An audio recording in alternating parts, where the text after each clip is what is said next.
Welcome to Les Schwab Tire Center's Outdoor GPS, presented by Fisherman's Marine and Outdoor.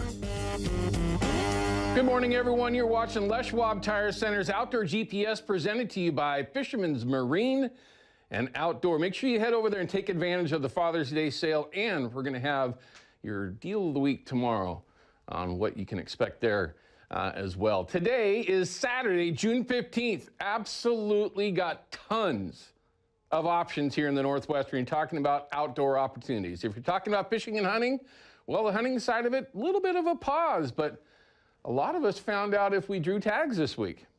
Did you draw a tag?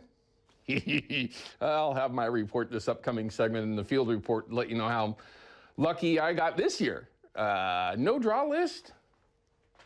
We'll talk about that here in just a little bit. If you've been sending photos over, pay attention. We're going to get to those in just a little bit. We got lots to show off, but we'd love to see lots of your photos. And if you'd like to call us up, do so on the viewer hotline. It's 503-548-6777. And by the way, if you want to put your name, company name, I don't care, your own name, whatever, on that viewer hotline, I got that question today. Jump in. Lots of ways that we can help out. In this upcoming segment, we'll have my field report. We're going to talk about some of the reports around here. Also, I'll have my report for this week, chasing steelhead. Interesting. Well, I guess everything, but at the very least, I do have a photo to show you, so that'll give you a little bit of an idea how things went. We'll have fish counts, river levels, all that stuff. Your reminder to send an email to my buddy over there at Procure. Also, we're going to check in with Katie Suniga and find out what this weather is going to do. And I love this. Now, all of you, if you're an outdoors people, you should love having a little bit of rain in the middle of June. There is literally nothing bad about it. We even got snow up on Mount Hood last night. I was excited to see that when I came into the station this morning. It's all good stuff, but we'll find out what we can expect going through this Father's Day weekend and what you can expect this upcoming week. So it looks great to me, but we'll let Katie share that info in just a little bit. Couple of on-water interviews this morning. First one we're going to have is with Nick Saba. He is with the Willamette Dirty Derby. We had him here in the studio just a week or two ago. We're going to talk about how things are going real time in that month-long derby, which is super cool on how they put that all together. And we'll find out how things are going this morning for him. He's down fishing on the lower Willamette. We'll let him talk about where that location happens to be. Y'all know where it is. But we'll get that report from Nick. And it's been interesting, so we'll have that here in a little bit. And then we've got an entire segment set up for phone calls, that viewer hotline, for a reason, right? Also, some Facebook questions. One in particular was recently sent in, was asking about rod position when we're trolling in our boats. It's a good one. We'll have that. Then there's another question we're going to answer as well. We're going to utilize that Kershaw Tech Cam and talk about bead placement and how to peg them. Right now, this is a topic that we've talked about many times, and there's 100 ways it seems like to peg a bead, soft bead, hard bead, whatever. And it turns out those beads have been productive here in this last week or so. And I'll be honest, I haven't used a lot of beads, quote unquote, for summer steelhead. We used to fish what we would call a pill. Mike, that's for you. A pill over on my favorite river in the entire world, the Deschutes River, 100 years ago, just a corky, right? Well, there ain't anything different. I don't know why I haven't actually done that. But at the very least, we're going to talk about that, answer one of those other questions on our Facebook page. And if you'd like to become a fan on our Facebook page, it's easy. We don't really push any of that kind of stuff, but once you go there, find us under pages, hit like, and you can be part. I don't even know how many people we have. How many we got now, Ryan? I don't even know. But at the very least, you can join in there as well. After that, we're going to have my good friend, Mr. Jack Glass from Team Hookup Guide Service. He's also live on the water this morning, and we're going to find out how he's been, right? What has he been doing? True legend here in the Northwest when you're talking about salmon and steelhead and walleye and other opportunities around here. But we're going to find out now that we're transitioning, right? It's the middle of June. Tomorrow, things completely change on the Columbia.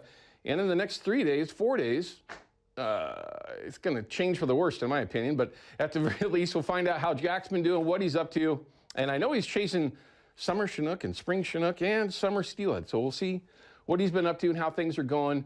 And hopefully that can get you motivated or just give you an idea of what you want to do this upcoming week. I know it's going to influence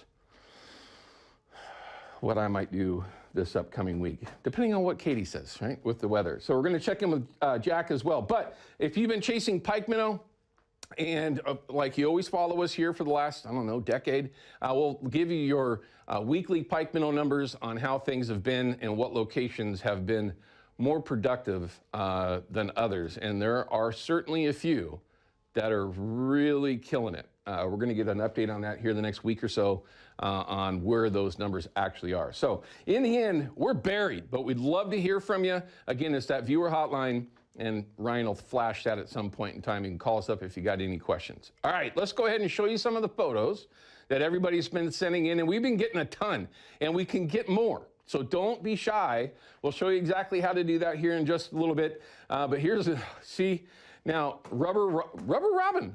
I know that guy. First keeper in 9 trips, man, you're not alone.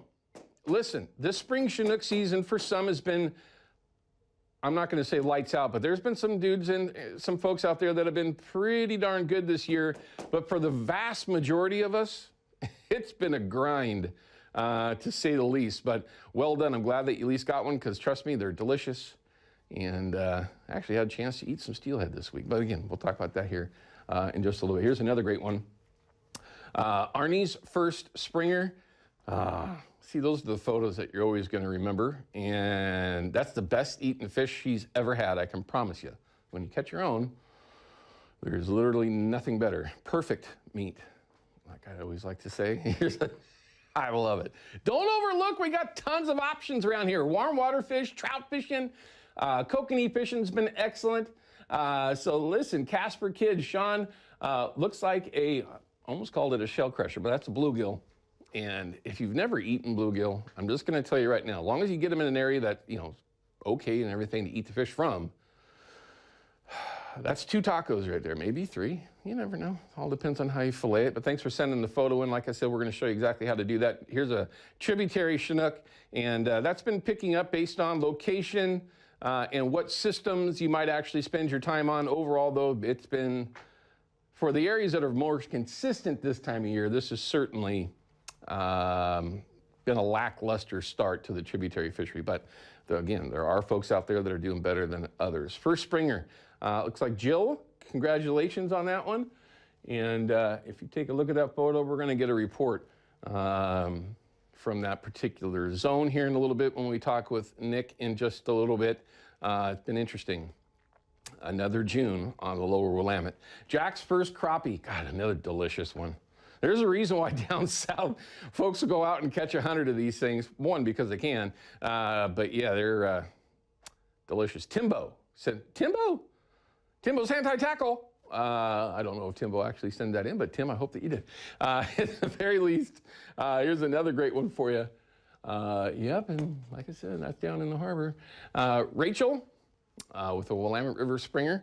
And, you know, in this upcoming report, we'll share, you know, some of the insight on why that fishery might be so interesting down there. Here's a great one. Soft bead steelhead. Tony, thanks for saying, I know Tony. I've met Tony before in the past. I want to say that is the magnet net holder guy, which is just an awesome tool, by the way. But great photo too. Nice couple of summer steelhead. I forgot how delicious they are. Just really. Tillamook Springer. Oh, really? We need to get Big Dave on, find out how things have been down there for him. Ryan, write that down. John, thanks for sending it in, and those are definitely a different animal than what we get in the Columbia and the Willamette by a long shot. It's the Fox 12 app. It's easy to download. Trust me, if I can do it, you can too. Once you click on Outdoor GPS, when you scroll down, it'll show you exactly how and where to upload your photos and videos so we can show you off at the beginning of each one of our shows. All right, we're going to cut to a break. When we come back, it's going to be a little bit different view than we typically do here on GPS, but we also have a phone call that's holding a question about catfishing. Another one, another great opportunity. We'll be back with more Outdoor GPS in just a couple minutes. Don't go anywhere.